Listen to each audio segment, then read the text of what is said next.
Ya, di daerah lo Papua juga susah mendirikan masjid karena terkendala undang-undang pendirian ibadah. Ya, kok komentar begini karena kok belum pernah datang ke Papua sih. Ya. Nah, kalau bodoh buta terhadap Papua jangan asal sembarang komentar. Papua tidak sama seperti daerah Cilegon yang saat ini melarang untuk pembangunan gereja. Haleluya, haleluya, haleluya. Assalamualaikum warahmatullahi wabarakatuh. Salam Aki. Aku kabarkan Injil keselamatan. Bapak Ibu di Tuhan, ketemu lagi dengan saya Evangelis Abraham Effendi Usman. Bagaimana kabar Bapak Ibu semua? Tentu luar biasa. Saya selalu berdoa kepada Tuhan supaya Bapak Ibu semua dalam lindungan Tuhan, dijauhi dari segala mara bahaya, celaka, musibah, sakit, penyakit, atau dari hal yang tidak Bapak Ibu inginkan. Semua yang Bapak Ibu lakukan dan kerjakan selama itu tidak bertentangan dengan firman Tuhan, pasti dan yakinlah dibuat oleh Tuhan berhasil. Sehingga dengan keberhasilan itu nama Tuhan dipermuliakan. Nah saudaraku, saya ingin mengajak saudara semuanya untuk melihat sebuah cuplikan video di mana ada ormas yang menolak gereja, dan teman-teman kita dari seberang begitu tidak senang dengan hadirnya gedung gereja di tengah-tengah mereka. Padahal gereja tidak mengganggu warga setempat, tidak pernah mengganggu tetangga kiri kanan depan belakang, tidak pernah, karena gereja tidak pakai toa. Orang yang beribadah di dalam gereja pun itu bukan melakukan maksiat. Kita yang beribadah di gereja itu memuji, memuliakan, meninggikan Tuhan, mengagungkan kebesaran Tuhan, mendengarkan firman bersama, kita membahas firman bersama, dan kita mendengarkan khotbah yang disampaikan oleh para hamba Tuhan. Jadi sudah pasti gereja tidak pernah mengganggu aktivitas umum, aktivitas masyarakat. Sebagaimana saya katakan tadi, gereja tidak pernah mengganggu tetangga kiri kanan depan belakang. Berbeda dengan rumah ibadah tetangga kita yang pakai toa, saudaraku ya. Bahkan ada beberapa orang yang coba untuk memprotes. Nah, bila yang protes itu tidak seiman dengan mereka, tidak seakidah seagama dengan mereka, maka tidak segan-segan dibenturkan dengan hukum penistaan agama dan dijebloskan dalam penjara. Tetapi bila yang memprotes itu adalah orang yang seagama dengan mereka, maka mereka diam. Paling-paling orang itu dibully dan orang itu hanya dapat penghinaan.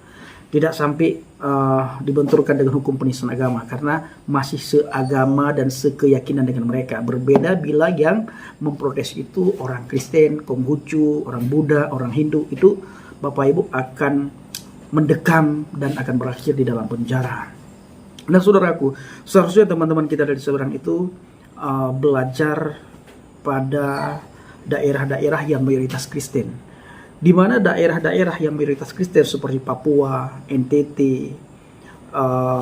dan banyak daerah lain lagi, itu untuk membangun rumah ibadah sangat gampang. Masjid di sana dibangun dengan sangat mudah Bapak Ibu, tanpa ada protes dari warga. Ya, tanpa ada protes dari warga. Tetapi bila itu mayoritas Muslim, kita untuk hadir ke sana membangun tempat ibadah kita diprotes. Bahkan bukan saja diprotes, tetapi tidak dikeluarkan izin Bapak Ibu. Bila kita ngotot untuk membangun rumah ibadah, ya tentu berakhir dengan hal-hal yang tidak kita inginkan. Nah saudaraku, saya ingin mengajak Bapak Ibu semuanya untuk melihat bagaimana cuplikan video berikut ini. Kerugian kalian apa melarang kami beribadah? Apa kerugian kalian? Apa kerugian kalian, Pak? Tanggal 26, tanggal 25 kebetulan Natal hari Minggu aja, Pak. Apa kerugian Dan kami kalian? minta cuma 4 jam, Pak. Apa kerugian kalian, Pak? Saya Tolong lahir bilang. juga, Pak, di Aceh, Pak. Bapak apa kerugiannya? Saya di Aceh, Kalau saya beribadah di sini. Tenggara, Pak. Tunggu dia bicara, Mas. Hah? Apa kerugiannya, Mas? Ya, Apa kerugian Bapak? Coba. Serambi Mekah. Kami minta Saya duit bisa kalian. ibadah di sana, Pak. Di Aceh. Kami minta tanah kalian. Saya di sana. Saya kemarin minta sama Tanggal desa. 8 Juli, Pak. Kasih kami tempat. Mana tempatnya? Kita hormati. Tempat nggak bisa kalian kasih, melarang doang. Sebuah kasus yang coba kita analisis bersama. Jadi ada sebuah kasus di Kabupaten Jayapura, ada penolakan renovasi masjid yang dilakukan oleh Persekutuan Gereja-Gereja Jayapura. Nah, kami coba menganalisis kasus ini dengan menggunakan metode Gunung es, bahwa fenomena yang terjadi atau eventsnya adalah aksi saling tolak pendirian atau renovasi rumah ibadah. Ini eventnya atau fenomena yang terjadi.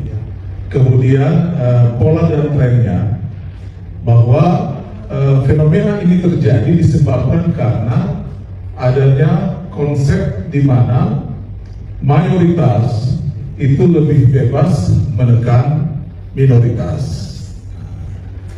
Kemudian dipicu juga oleh adanya struktur dan sistem di mana konsistensi penerapan peraturan bersama nomor 9 dan 8 tahun 2006 ya tentang izin pendirian rumah ibadah ini yang belum secara konsisten dilakukan ya dalam bentuk sosialisasi dan sebagainya oleh FKUB. Lalu mental model, fenomena ini juga dipicu karena mental model konsep berpikir sekelompok orang yang masa ada peraturan bersama, mungkin karena belum tahu tentang peraturan bersama itu, atau ini gak mungkin. Kemudian ada juga konsep berpikir yang itu mungkin cuma provokasi saja supaya memecah belah persatuan atau kerukunan di Kabupaten Jayapura. Jadi ini analisis dari tim kami atau kelompok kami tentang kasus, ya sebuah kasus penolakan renovasi salah satu masjid di Kabupaten Jayapura. Demikian, terima kasih. Roland Banten Jos. Pendirian rumah ibadat itu tidak dilarang asal sesuai dengan undang-undang yang berlaku. Undang-undang sudah diterapkan, cuma kadang kamu yang larang-larang. Ya, di daerah lo Papua juga susah mendirikan masjid karena terkendala undang-undang pendirian rumah ibadat. Ya, kok komentar begini karena kok belum pernah datang ke Papua sih. Ya. Nah, kalau bodoh buta terhadap Papua jangan asal sembarang komentar. Papua tidak sama seperti daerah Cilegon yang saat ini melarang untuk pembangunan gereja. Tahu kau, saya bikin Maluku sekarang. Ya. Kalau ada saya punya teman Jawa di sini atau suku lain yang beragama Muslim, kita akan berbicara sama-sama di sini dan kita akan mempermalukan kau dan betapa bodohnya kau. Ya. Saya tahu ini belum pernah datang ke Papua. Di sini nih, saya mau kasih tahu tapi masjid indah-indah dan masjid besar-besar, tidak ada yang larang. Satu kampung yang kecil saja, satu kelurahan yang kecil saja bisa ada 2 masjid sampai 3, dan langgar-langgarnya itu banyak, musolanya itu banyak. Siapa mau larang? Itu tempat ibadah, silakan bangun. Membangun gereja, membangun wihara, membangun berapa, silakan bangun. Itu kan tempat ibadah. Ya. Kalau mungkin tempat maksiat atau tempat apakah itu ya, kalau masyarakat menolak itu harus, karena memang dampaknya tidak baik buat kehidupan sosial, merusak akhlak moral. Ya. Tapi ini kok tempat ibadah mau dilarang-larang untuk dibangun. Di Papua itu toleransinya tinggi. Bego, kalau kau belum pernah datang ke Papua nggak usah banyak bacot. Kau datang ke Papua sini, khususnya kota Kabupaten Sorong sini, kulihat sini berkulihat pembangunan masjid yang sangat indah-indah. Siapa yang larang? Tidak ada umat Kristen yang larang, nggak ada sama sekali. Ya. Di sini toleransi ini nggak ada otak-otak itu apa nih, otak-otak agama kah, otak-otak ras kah, apakah yang teriak nama Tuhan terus lakukan kejahatan seperti kamu punya daerah sana, nggak ada. Di sini toleransi tinggi. Saya pada hari raya Natal mereka rayakan, ikut meramaikan. Pada hari Lebaran juga Idul Fitri kami ikut meramaikan. Gak ada tuh fokus-fokus agama, kafirin orang, gak ada sama sekali. Hello, stop banyak bacot. Ada lagi yang viral nih, kota Cilegon itu menolak pembangunan gereja. Saya mau ketawa sih sebenarnya. Kenapa Indonesia kok hari ini masih begitu ya, lucu gitu lah. Oh iya, Anda tahu NTT kan, provinsi saya. Itu kota dengan mayoritas Katolik, provinsi dengan mayoritas Katolik, dan setiap kotanya itu dijuluki kota 1000 gereja. Ya, Kristen juga banyak sekali di sini. Artinya mayoritas Kristen lah ya. Tapi tahukah Anda, di NTT kami yang terkenal dengan kota ribuan gereja itu, jumlah masjidnya juga itu tidak terhitung di sini. Banyak sekali masjidnya. Kalau kami saja di daerah yang mayoritas Kristen dan Katolik memberi ruang yang begitu luas kepada kaum Islam untuk mendirikan rumah ibadahnya, masjid, lantas di sana kok begitu ya? Ayo datang ke sini. Ya, jadi soal gereja yang di Tempe Tengah, saya ingin sampaikan bahwa proses perizinannya sudah sesuai dengan undang-undang, sesuai dengan aturan.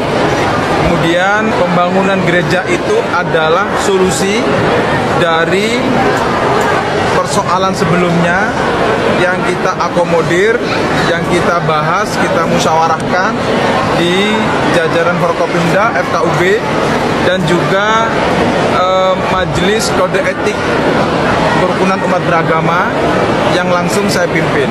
Semua berpendapat, Majelis Ulama Indonesia berpendapat, tokoh-tokoh agama, pimpinan gereja. Jadi pembangunan gereja ini tetap dilanjutkan dan akan segera diproses pembangunannya dengan konsep pembangunan yang ide dan gagasannya adalah konsep moderasi beragama. Jadi berdampingan antara gereja dengan Masjid Ghoirul Jami. Jadi Masjid Ghoirul Jami itu adalah masjid yang tidak digunakan sebagai Jumatan. Dan istilah Masjid Ghoirul Jami ini juga atas pertimbangan yang disampaikan oleh Majelis Ulama Indonesia. Dan pembangunan gereja ini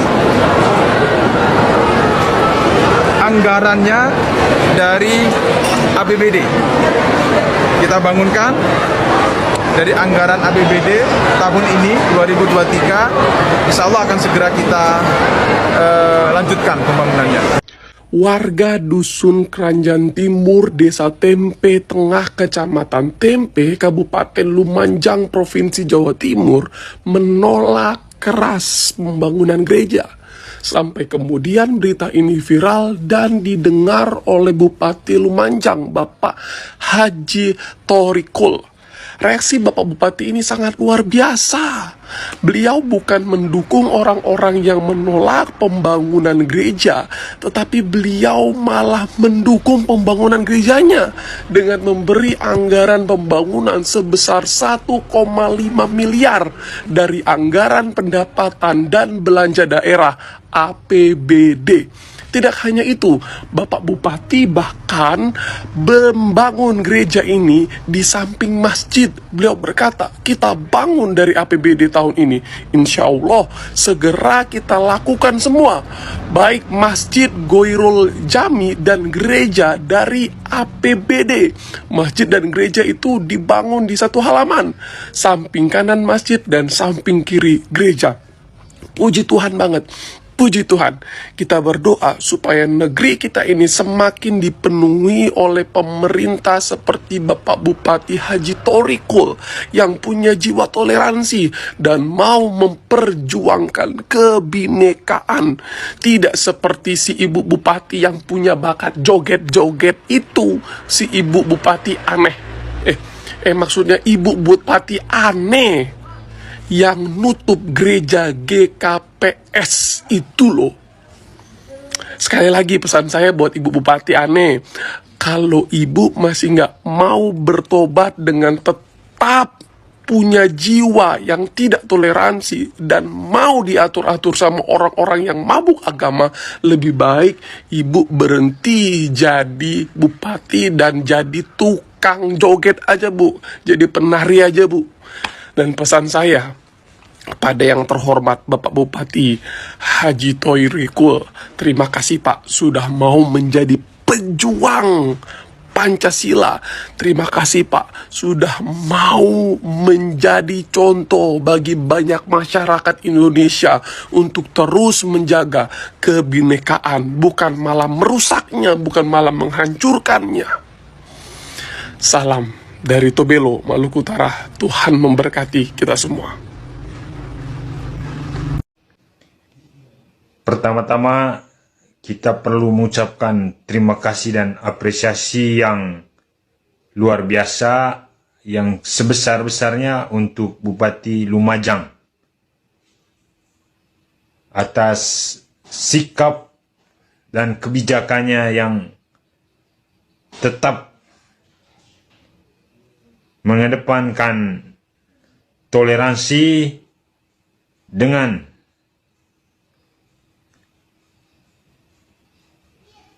terus mendorong pendirian gereja, dan dia membuat anggaran 1,5 miliar di tengah derasnya penolakan pembangunan gereja di Kabupaten Lumajang ini. Sekali lagi untuk Bupati Lumajang, terima kasih sebesar-besarnya dan apresiasi buat Bapak. Yang kedua, tentu sikap dan kebijakan politik yang dibuat oleh Bupati Lumajang ini perlu kita dukung. Tentu ini adalah salah satu langkah yang luar biasa untuk merawat semangat toleransi di negara kita tercinta ini.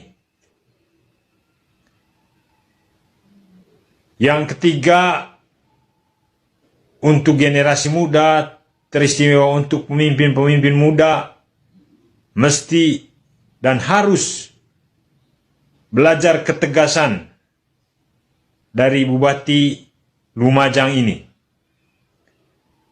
Berani mengambil sikap untuk semua golongan, untuk semua kelompok. Tidak boleh bersikap atau mengeluarkan kebijakan yang bersifat diskriminatif. Harapannya pesan ini bisa dipelajari secara sungguh-sungguh dan kemudian harus menjadi sikap bersama para pemimpin di negeri tercinta ini di tingkat apapun, supaya kebijakan publik itu tidak diskriminatif sehingga terjadinya intoleransi. Salam hormat Bapak Bupati, tetap semangat, kami rakyat kecil mendukung Bapak. Salam toleransi. Nah, saudaraku dikasih Tuhan, para pencinta Angel Habagat, bagaimana tanggapan Bapak Ibu semua setelah melihat cuplikan video yang baru saja kita saksikan sama-sama? Seharusnya teman-teman kita dari seberang itu berpikir dengan akal yang sehat, berpikir secara kritis. Bila seandainya hal itu terjadi pada mereka, di kantong-kantong Kristen, di mayoritas Kristen, mereka melakukan hal yang sama, apa yang dialami oleh saudara kita kira-kira, dan bagaimana perasaan mereka? Bagaimana sedihnya mereka ketika tidak diizinkan untuk bangun masjid, bangun musala, bangun surau. Pasti mereka sangat sedih. Pasti mereka sangat kecewa. Tetapi tidak akan pernah terjadi di kantong-kantong Kristen seperti yang terjadi di kantong-kantong Muslim tempat mayoritas, di mana gereja sulit dibangun.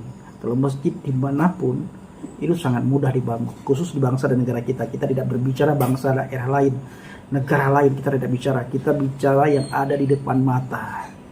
Baik saudaraku, kita terus melakukan penginjilan, kita terus bersaksi agar orang-orang tidak lagi dikekang dengan ikatan agama, tidak lagi berada di bawah ikatan agama. Mereka bisa lepas dengan ikatan agama yang begitu kuat mengekang mereka, sehingga mereka tidak bisa hidup berdampingan antar sesama, hidup berdampingan, hidup bertoleransi dan saling mengasihi antar umat beragama. Bisa mengasihi, bisa bertoleransi itu hanya di mulut, tapi kenyataannya gereja saja kita lihat Bapak Ibu sangat sulit dibangun, izin dipersulit, bahkan kita harus mengemis kepada mereka, itu pun belum tentu diizinkan. Maka dari itu mari kita semakin hari semakin giat memberitakan Injil, semakin hari semakin semangat kita untuk bersaksi. Terima kasih. Assalamualaikum warahmatullahi wabarakatuh. Salam Aki, aku kabarkan Injil keselamatan. Bapak Yahweh Bishop Adonai Yesus HaMasiah Waruah Kudus memberkati kita semua. Haleluya, amin. Salam murtadin. Terima kasih.